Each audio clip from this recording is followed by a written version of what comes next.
Hi, I'm Saul David, and I'm going to be talking about my new book, Heart of Empire.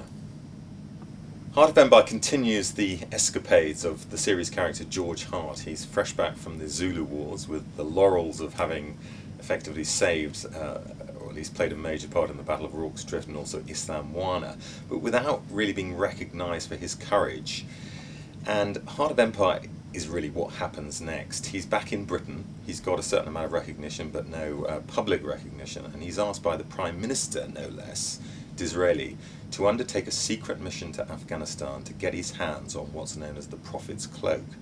Now the interesting thing about the Prophet's Cloak is it actually exists. It still exists today. It was last worn by Mullah Omar in 1996 to rally the faithful, and that's really the whole point about the cloak. It's something that the radical leaders of Afghanistan, religious leaders, have always seen as a means of raising jihad against the foreign invader. And in the context of Heart of Empire, the British have just invaded Afghanistan. They've set up a client ruler that most Afghans aren't that convinced about. It's very similar to the current situation in Afghanistan.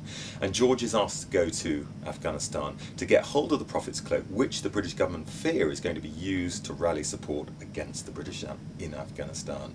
Now the point about George, of course, is that he doesn't speak any language of the subcontinent, but he does have quite dark skin because of his Zulu heritage, and this is one of the chief reasons he's been chosen.